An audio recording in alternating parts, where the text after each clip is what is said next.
дезинфекция иштеринен кийин адамдар ушундай ооруп атат дегендерге биз ага кошула албайбыз. Ар бир партиясы хлор келгенде biz аны деген хлордун өзүнүн сыртындагы жазылган сертификаты, ошол сертификатына дал келеби же жокпу, ошону биз атайын санитардык мамлекеттик санитардык эпидемиология көзөмөлдөө борборлоруна, атайын ушу лабораторияларына бир жерден эмес, ошол келген партиянын ар жерин алып туруп, биз алып барып ошол жерге өткөрүп беребиз. Анан алар анын сапатын жана ошо составын аныктап беришет.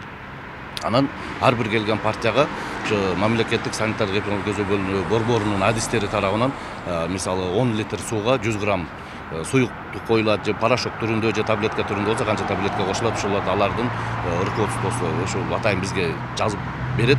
Ошонун негизинде ошол партияны биздин жергиликтүү райондук бөлүмдөр ошол таркатуу баркында дезинфекция иштерин жүргүзүшөт. Качып аткан хлор 3кө бөлүнөт. Бул суюк түрдөгү хлор, анан таблетка түрүндөгү хлор, анан жана порошок түрүндөгү хлор болуп келинет. Дезинфекция иштерин жүргүзүү иштери негизинен республикалык ошо ковидке каршы республикалык штабтын атайын протоколдук тапшырмалары бар. Ошонун негизинде бул бизге атайын милдеттендирилген өзгөчө кырдаалдар министрлигине. Биз ошонун негизинде атайын иштерди жүргүзүп атабыз.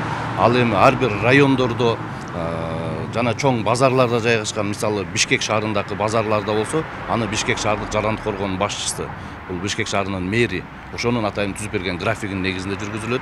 Ал эми башка облустарда, башка шаарларда ошо жарандык коргоонун башчылары тарабынан атайын графиктер түзүлөт. Ошол эл көп топтолчу жайларда ошо атайын өзлөрүнчө 2 күндө бирден же күндө аркылуу ушундай жүргүзөт.